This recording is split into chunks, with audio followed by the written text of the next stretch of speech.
This is the challenge that every speaker looks forward to. To be the last speaker at the conference, competing with dinner, and having to break down people outside creating noise. So we'll see what we can do with that. Yeah, I've been around a long time. I was just sitting here thinking, I've been a CISO for 17 years. I don't know if anyone's been a CISO that long. And I've been working in security about 30 years. My first job out of college was controlling nuclear missiles, if you can believe that. And I controlled communication satellites, Fedwire, which was the U.S. Funds and Securities Transfer Network, CISO for Bloomberg, and OPCW, where the organization won the Nobel Peace Prize. And because I was a member of the organization, I was a joint recipient there.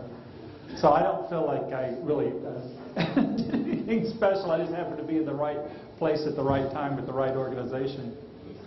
And then now I'm with UNDP. And so what I'm going to do today is simply pass along something that I found that's worked for me as a CISO. And we'll talk about ants and elephants in the CISO's office. We'll talk about some of the ISO standards that I use to try to address those ants and elephants. Then we'll see if there's any proof in the pudding of what I'm talking about. And then what are we going to say to elephants? All right? So what do we mean by ants and elephants? Okay. Ants and elephants are simply the difference between your tactical and your strategic issues. And we see these in the CISO's office every day. So the ants are things like, oh, you know, we've got a new vulnerability that came out. Oh, we've got a new standard that we've got to get published. You know, there's a new threat that's just come out we've got to watch out for. These things come across your desk every day, like little ants. And when little ants come across your desk, you've got to smack them right away. Because if you don't, those ants are going to cover your entire body, and they're going to eat you alive. I've seen it happen. Then you've got the strategic issues, which are the elephants that come stomping into your office. These are the questions where you get the phone call from the CEO, and he says, I just heard that Target got hacked. You know, are we safe from that same vulnerability? Or you're sitting before, you're briefing the board, and they ask you, oh, so what have you done for me lately? You know, are you exercising due diligence? Are our stockholders going to be losing value because of something that you did? So those are the elephants that come into your office. And both of them are just as dangerous. You know, if you don't take care of the tactical issues, they'll eat you alive. If you don't take care of the elephants, they'll stomp you. And so either one. So what I'm going to talk about now is how you can use ISO standards in order to address these two threats of ants and elephants. Okay, I think we all know what ISO is. It's a standards organization. Actually, the people that put out the ISO standards, ITU, is a UN agency. I don't know if you knew that. There's a lot of UN agencies out there that people aren't familiar with, like WHO is a UN agency, IAEA is a UN agency. But anyway, they put out two standards that I follow. One is 27001, and one is the other is ISO 9001. So ISO 27001 came out of a British standard called BS 7799. Its major requirements, as it says there, you have to do a risk assessment. You have to inventory your assets. You have to do a statement of applicability that says all of the controls in ISO 27001, which I think there are 133. Is that correct? And you have to show, do they apply to your organization or not? And if they apply, how do you satisfy that control? And then you have to have track your effectiveness of those controls, then do continuous improvement. Today, there are about 10,000 organizations worldwide that have met that standard. ISO 9001 has been around a lot longer. The idea of quality management, it's a quality management standard. The idea of quality management came out of World War I.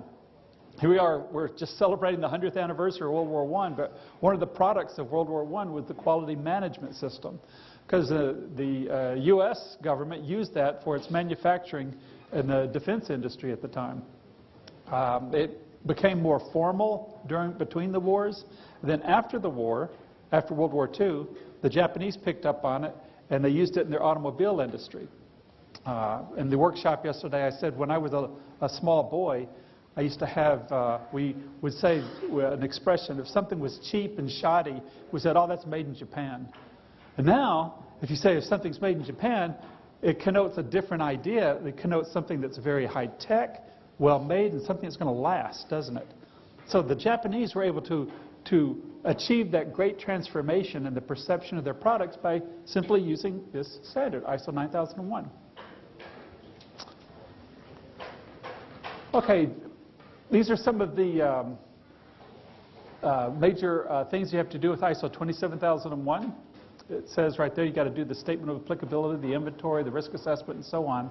But one of the things that people don't really realize is that when you do ISO 27001, it actually, with all the 01 standards in ISO, they mesh together. So at the back of the 27001 standard, you can actually see a chart where there are certain provisions of ISO 27001 that match up exactly with ISO 9001. And if you do the requirements for one, you've already done 70% of the requirements for the other. ISO 9001 is more of a top-level strategic business type process. So some of the main things that you see there is customer focus. Another thing is a process approach, which says that if I get hit by that fictitious proverbial bus that kills me tomorrow, then there's another person who could come into my office, pick up my processes, and the program would run just the same as it had run when I was still alive. And then you have to have a process of continuous improvement, which is very important right there.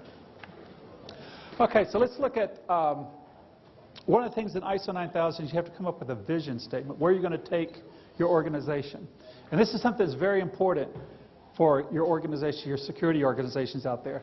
Notice one of the things we say right off the bat. We say we're going to be the premier information security organization amongst nonprofit international organizations. There are a lot of nonprofit international organizations out there. Not, in the UN alone, we've got 60 UN agencies. Just think of them. The Red Cross, is another one. So there's a lot of them out there. And we're saying we're going to be the best. World Bank, they're very good security, but we think we got them deep. And now, why do we do that? Because one of the things you'll find in human nature is that if you set a high standard, people will live up to that standard. There was a famous boxer, Muhammad Ali, and you can go on YouTube and you can watch his first championship fight. He was 21 years old at the time. He was fighting Sonny Liston, world heavyweight champ, one of the heaviest punchers ever in the history of boxing. And Muhammad Ali, if you watch the video, he'll look like Muhammad Ali as the champion because he's so confident. People were calling him cocky. And he came up with this phrase, said, "I am the greatest." And everyone was laughing. The Las Vegas odd makers made it 8-1 that Sonny Liston was going to knock him out in 5 rounds. And so, no one gave this kid a chance. But he beat Sonny Liston. He said, "I'm going to knock him out in 6 rounds." And he beat Sonny Liston in 6 rounds. And late in his career, Muhammad Ali was fighting Joe Frazier in a famous fight called the Thrilla in Manila. And Joe Frazier, they went at each other for 12 rounds. It was a 12-round fight. Muhammad Ali got a technical knockout on Joe Frazier in the last round. After that fight, Joe Frazier went to a dance floor and danced. Muhammad Ali went to a hospital and he stayed in bed for 3 days. He thought he was going to die. Now, the reason why I think he won that fight is because he thought in his head, "I am the greatest, and the greatest don't get beat." And so it was just from the sheer force of his personality that he was able to power through and win and become the champion of the world. Another thing we have is a mission statement. This kind of sets the tone of the organization. So we say that we're going to be proactive, we're going to follow best practices, we're going to be responsive to our clients. That's something that's new in security. Usually in security, the biggest criticism from management is that you guys don't understand the business. You guys are hindering the business. You're getting in the way of us doing things. But here, if you have to be responsive to the clients, that means getting feedback from them from surveys and then acting on that. So, one of the things that I've seen by following these 2 standards is, one, I've seen improved customer service. When we first measured our responsiveness to clients, they rated us at 56%, gave us a favorable rating on how responsive we were. The last one we had from last year was 86%. So we've seen a big increase We're still not to that 100% was where I want to go, but it's a lot better. We've seen improved effectiveness of controls. So we take metrics on all of our controls when we make decisions based on information from those metrics. And then we have an idea of continuous improvement, where we're always trying to improve our security program.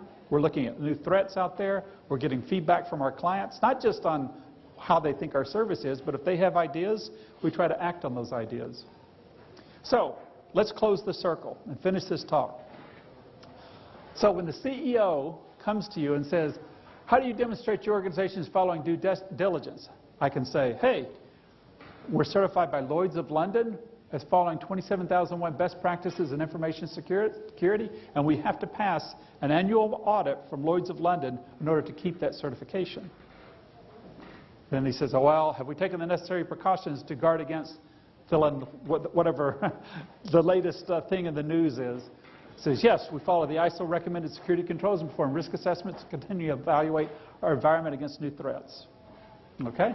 Then he says, well, security costs money and doesn't understand the business or our clients. Then we can say we're one of the few security organizations in the world to be ISO 9001 certified. We continually track client satisfaction with our services, and we have to support the business. So then he says, what have you done for me lately? And this is what I've seen since I've implemented these two standards. So we got certified in those two standards in 2012. In 2013, we were recognized by Computer World with an Honors Laureate Award, and we were one of 5 companies nominated for the prestigious 21st Century Award for the best use of technology and world good. 2014, CISO magazine said we were a CISO 40 award winner, so top 40 security organizations in the world. And this year we were a CISO 50 award winner. It wasn't that we slipped down in the standings, it was that they changed the award because they had so many people that were applying, they wanted to recognize more than just 40 people. So that is my presentation. I thank you for your attention.